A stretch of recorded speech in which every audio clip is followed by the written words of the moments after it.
Hi,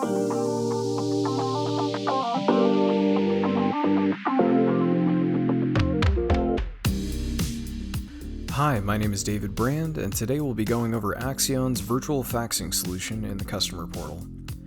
vFax, or virtual faxing, is a great alternative to traditional paper fax machines for most users, saving you resources and affording you ease of access to your critical fax communications. Our vFax solution is also HIPAA compliant and perfect for healthcare. Using vFax, inbound faxes can be automatically delivered to one or more email addresses, as well as they can be securely accessed via the customer portal, all of which are securely stored until deleted by the user. Sending faxes are also as simple as sending an email and can be done from within the customer portal or by using email to fax.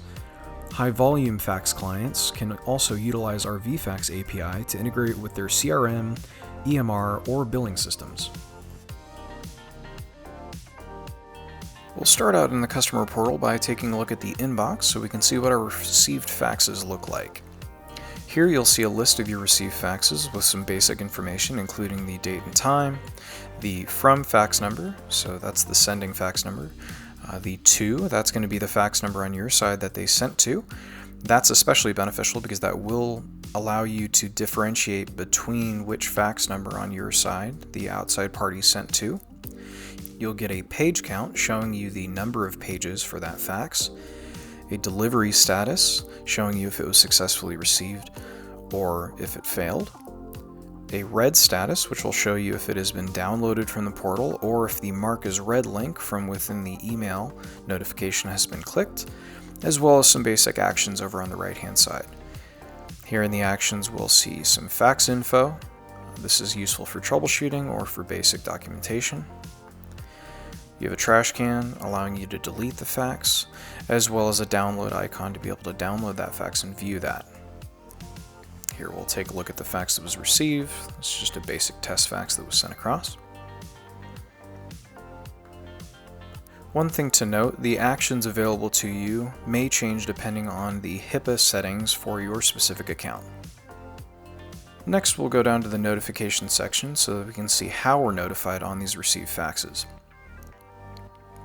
Currently, the default option is selected so that you are notified on a successfully received fax. However, you can opt to receive a notification if there's a failed fax that reaches you. You can enable sending notification.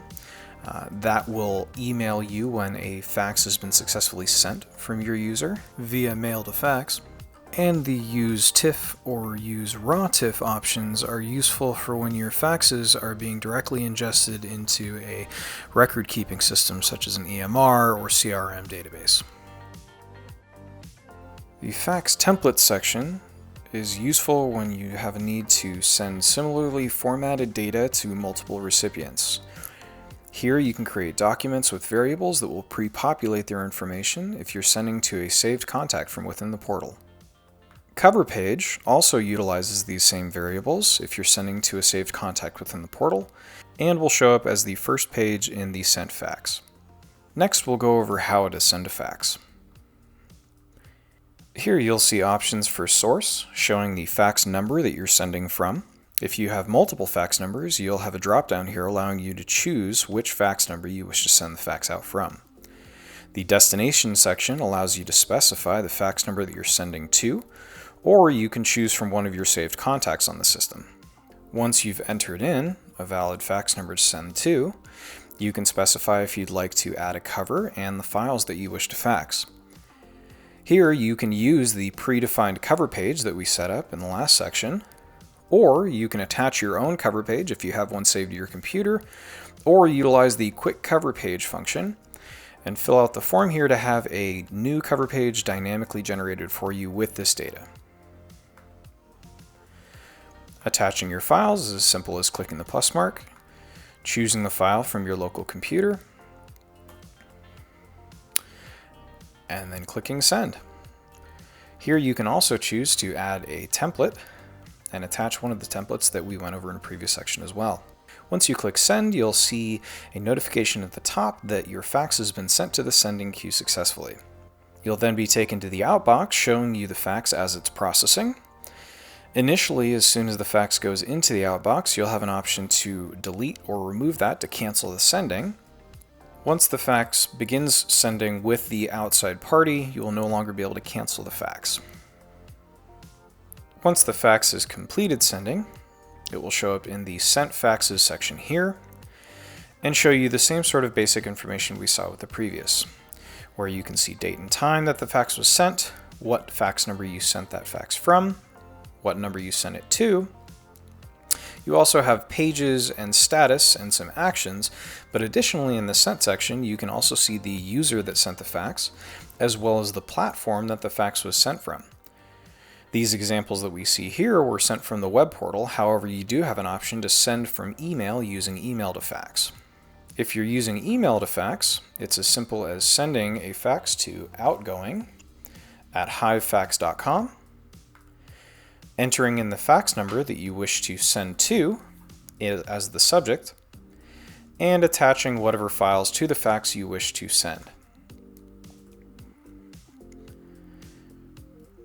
Once your email is set, you click send, and you're all ready to go.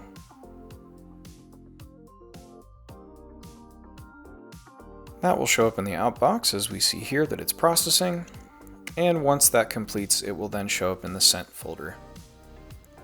Here we can see in Sent, platform is showing as mail since this was sent out via mail to fax, and we show that that's successful.